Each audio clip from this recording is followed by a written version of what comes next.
Alright guys, so right in front of you, on the left side is my Konica 3, and on my right side is my Konica IIIA.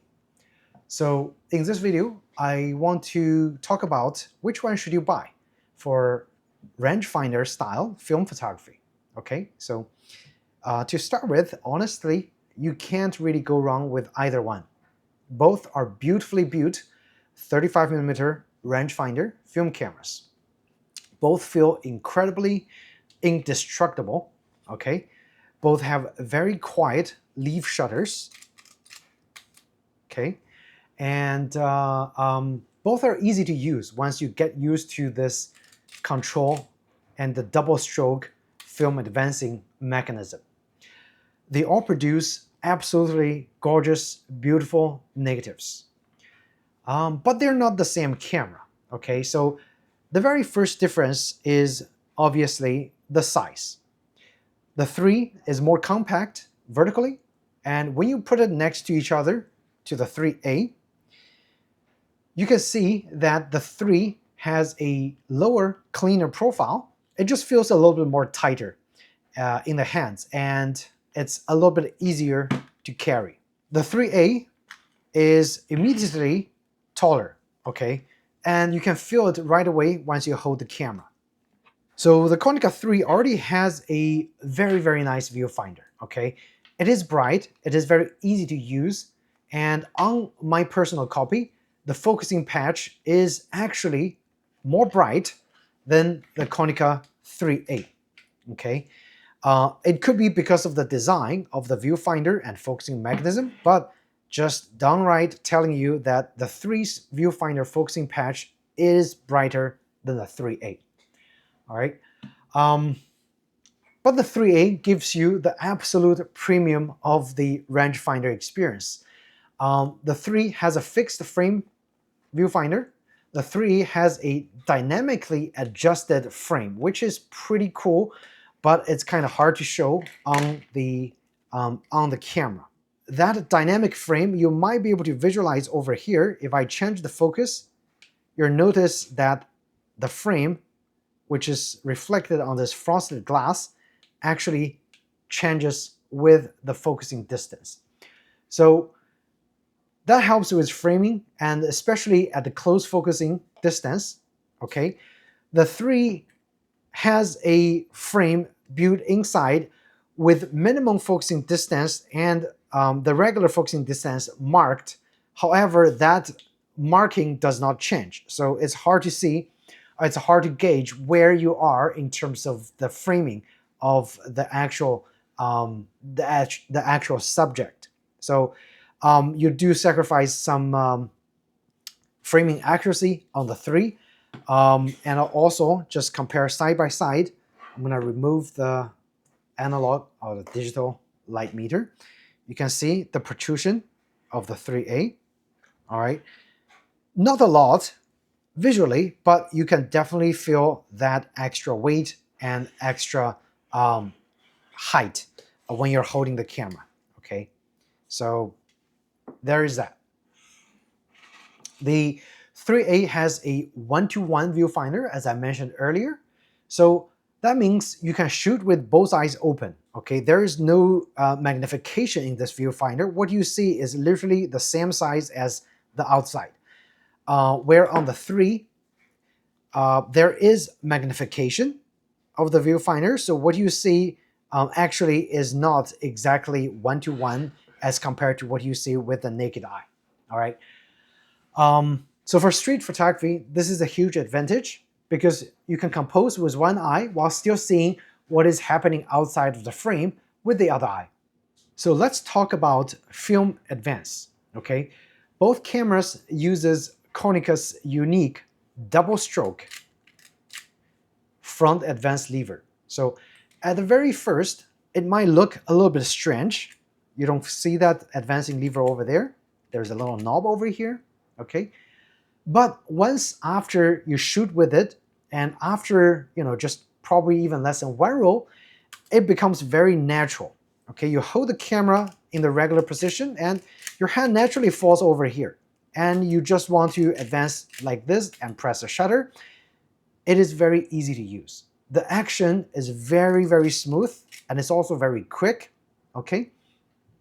Honestly, very, very satisfying. It is one of those camera features that sounds very odd, okay? But until actually you use it, it becomes part of the charm of the Konica 3 and 3A. You'll love it, okay? Guaranteed. The leaf shutter is also extremely quiet, okay? Quieter than the Leica, absolutely. For street photography, that matters, okay? You press the shutter and gets that soft, discrete click. There's no mirror slap. There's no loud mechanical shock. It's just a quiet, confident exposure. Hear about it. That's it. With Leica, you still have that clunk because it is a curtain shutter. This one is a true leaf shutter made by Konica, and it works beautifully. Even on slower shutter speeds, the shutter sound is still very satisfying. The 3 had a few different versions that came out in the iterations. As far as my research goes, about 4 different kind of slight design differences, mostly surrounding the use of the shutter manufacture, the shutter design, as well as a placement of the aperture scale.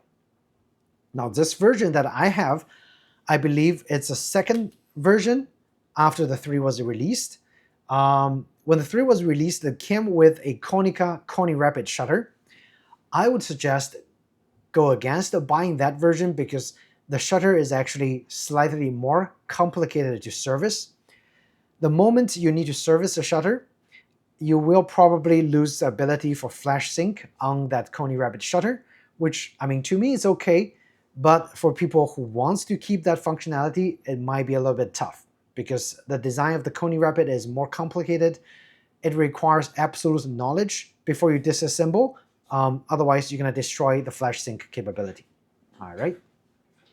So the later versions, of course, use the Konica shutters, which are very easy to service. The aperture tab changed across different versions, and some later copies came with an EV locking mechanism. Unfortunately, mine actually came with that. It actually locks your aperture to this EV tab. So anytime you turn this, the aperture gets to be turned. But the desired workflow nowadays is when you turn the shutter speed with the EV scale, the aperture doesn't get turned. Okay, that is desired way of working, and it's faster way. It is the absolute right way to use the aperture and the shutter. In the old days, they are coupled with this EV mechanism. It's very, very annoying. Okay, so we got that out of the way. The Konica 3A just came with this EV locking mechanism. It looks like that with the EV scale on the back and aperture over here. When you turn this, the shutter actually gets turned, okay? So that's, again, the EV locking. It's stupid, it's horrible.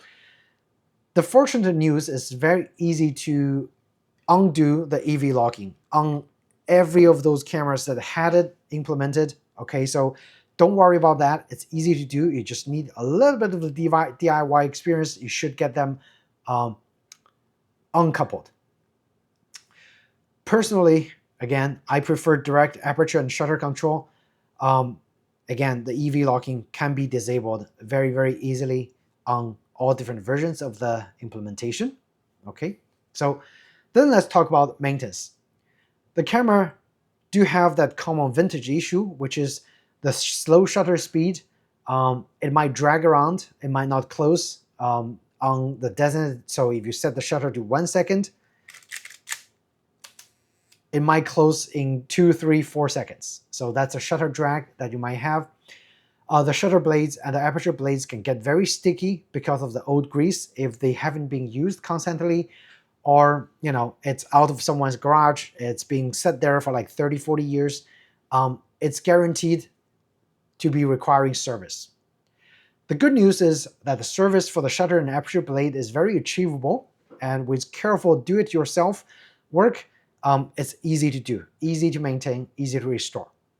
I have full disassembly videos showing the whole process.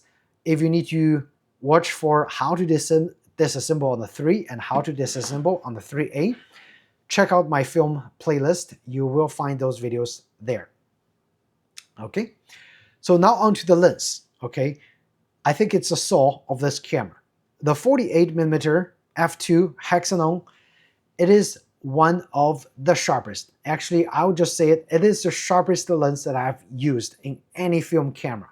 Okay, it doesn't have the high contrast of the modern lens, but actually I like that, especially for the film cameras, because that low contrast gives you more room during scanning and digitizing to pull more details. In conclusion, which of those cameras should you get? They are almost identical. So my honest take, 3 versus 3A, get the 3 if you value compactness, but get the 3A if you value the ultimate Konica rangefinder mechanical user experience. Either way, those cameras are built like tanks, easy to enjoy, surprisingly serviceable, and capable of beautiful 35mm film photography. Now I know Konica also made more rangefinder style cameras that featured electronic components. Personally, for me, I still prefer the 3 and the 3A. If you're interested, I have a review of the Konica Hexa AF. That camera features a legendary 35mm Hexanon f2. It is just missing something out of that camera. The soul and the spirit of the Konica rangefinder experience truly is captured on the 3 and 3A film cameras. For that matter, again, give those cameras a serious consideration, and also not to mention the absolute bargain of the price that you can get those cameras. The 3 on the market costs around less than $100 to upwards of $250 for a mint condition, and the 3A might be costing you from $150 upwards to $300 to $400 for an absolute mint condition camera. Now at the end of the video, of course, I will give you a gallery from those cameras. I'm not even gonna list which one is shoot on 3, which one is on 3A. They all shoot the exact same way, okay? So just enjoy those images, take those into consideration, and I hope you enjoyed this video. Thanks again for watching, and I'll see you in the next video.